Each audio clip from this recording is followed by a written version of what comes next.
Carte de nomenclature, carte classifiée, carte renseignée, non renseignée.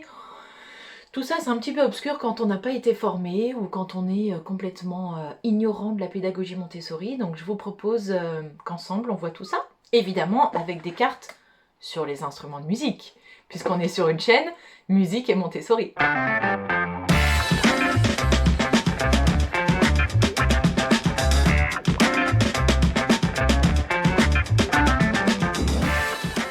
Alors, première utilisation, on va voir des cartes non renseignées à la manière d'un imagier. Qu'est-ce que c'est une carte non renseignée?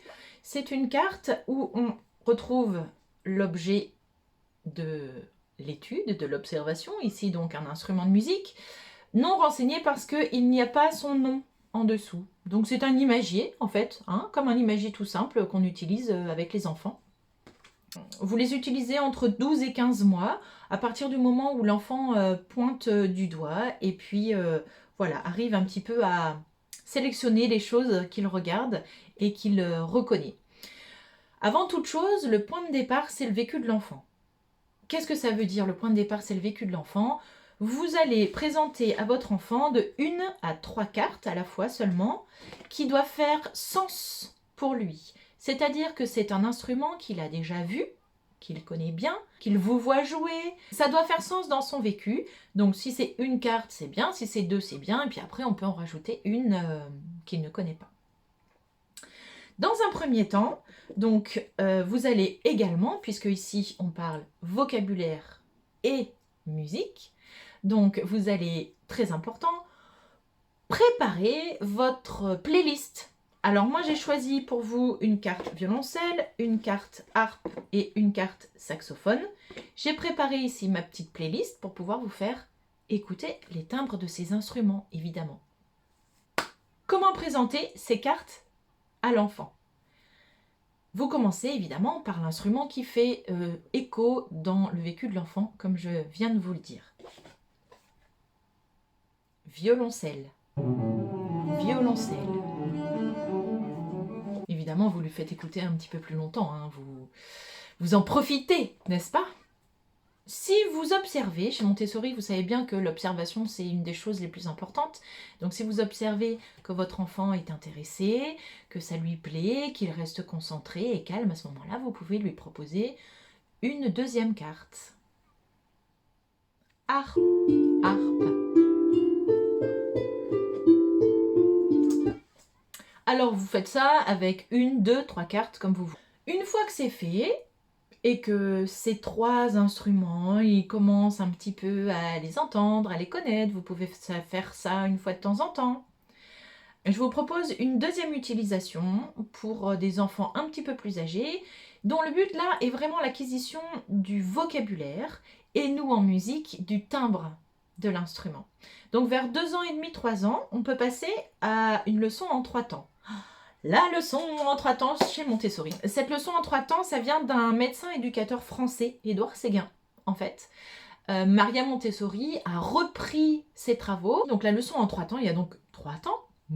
Wow.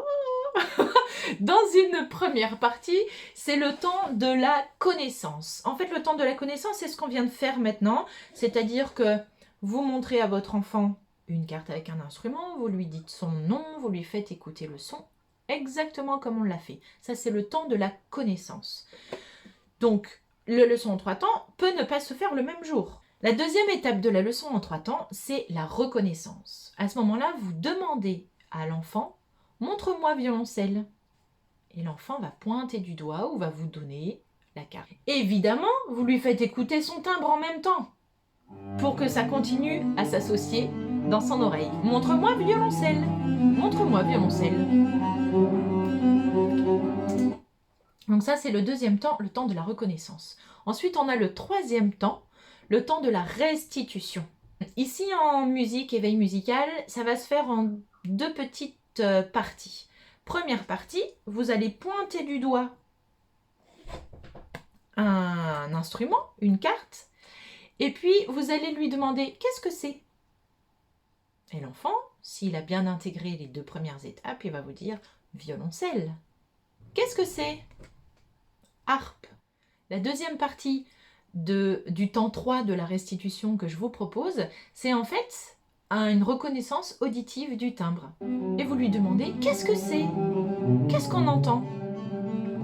Et l'enfant doit pointer du doigt et vous dire « violoncelle ». Voilà pour la leçon en 3 temps. Donc, premier temps, on a dit la connaissance, deuxième temps, la reconnaissance, troisième temps, la restitution.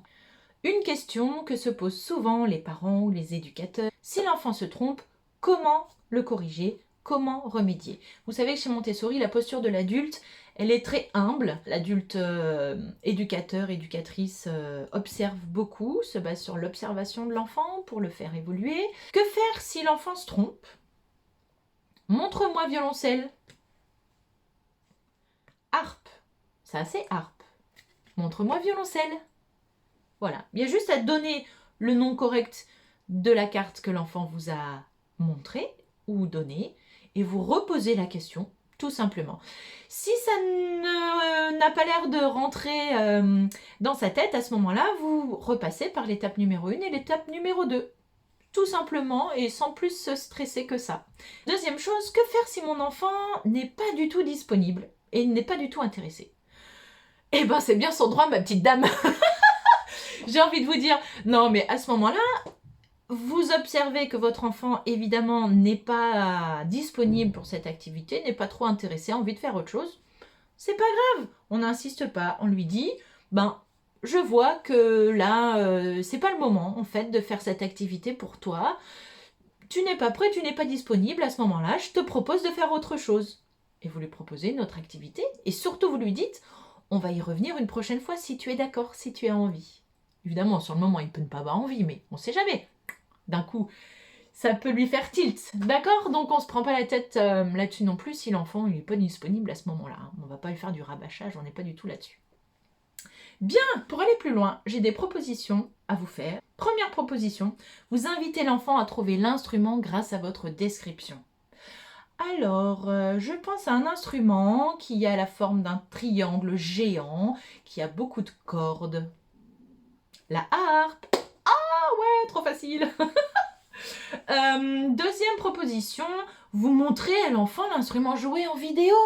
Eh ben oui, évidemment, maintenant sur YouTube, vous pouvez tout trouver. Voilà. Troisième proposition, vous invitez l'enfant à associer des figurines d'instruments ou des instruments réels à vos cartes. Alors on est d'accord que chez soi, on ne peut pas toujours avoir un saxophone, un violoncelle, une harpe. Ok. Mais vous pouvez très bien aussi utiliser des cartes sur maracas, triangle. Donc vous associez l'instrument réel à la carte ou alors vous associez des petites figurines. Je vous mettrai aussi en barre d'infos la marque qui fait des petits tubes là avec plein de figurines sur plein de choses, les monuments du monde et tout ça. Je sais qu'ils en ont fait aussi avec des instruments. Ils sont pas toujours très beaux, hein, et je suis pas hyper fan, mais pour l'instant c'est un peu tout ce qui existe. Donc voilà, je vous le mettrai quand même en barre d'infos. Quatrième proposition pour aller plus loin, vous laissez à l'enfant le soin de décrire lui-même l'instrument pour vous le faire deviner. Ça c'est génial, évidemment, parce qu'on provoque son expression, on stimule son ordonnance de pensée. Est-ce que ça se dit ça, ordonnance? Bref, vous lui permettez de mettre en ordre ses idées pour vous faire deviner l'instrument. Si c'est un petit peu difficile, vous lui demandez de quelle matière il est fait, quelle est sa forme, quel est son timbre, comment est-ce qu'il peut décrire le son. Ça, c'est super. N'oubliez pas de préparer votre playlist, n'oubliez pas de préparer un petit peu ce que vous allez dire à votre enfant pour que vous ne soyez pas hésitant devant lui, sinon c'est pas très clair. Je vous mettrai aussi en barre d'infos des cartes, des imagiers que vous pourrez vous procurer gratuitement grâce au fabuleux travail de blogueuses de la pédagogie Montessori. À ce moment-là, il suffit de télécharger leur super travail, on les remercie pour ça, d'imprimer, de plastifier, de découper. Ok, terminé pour cette première vidéo. Je suis très heureuse d'avoir fait ça pour vous, avec vous. C'est l'objet d'une de mes activités que je propose dans mon coffret et mon livre de l'éveil musical d'après la pédagogie Montessori. Donc c'est l'activité 7, les magies des instruments. Vous pouvez retrouver cet ouvrage cher à mon cœur sur toutes les plateformes de vente en ligne. Vous pouvez aussi le commander chez votre libraire du coin dès que vous pourrez y aller. On croise les doigts pour que ce soit bientôt. J'ai été ravie. J'espère que ça va pouvoir vous être utile. Et puis on se retrouve bientôt dans une autre vidéo pour l'utilisation des cartes de nomenclature. Cartes renseignées, cartes non renseignées. Salut. Ouh. Ok.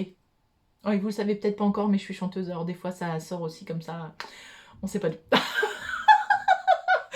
Bien. Expressivité, non.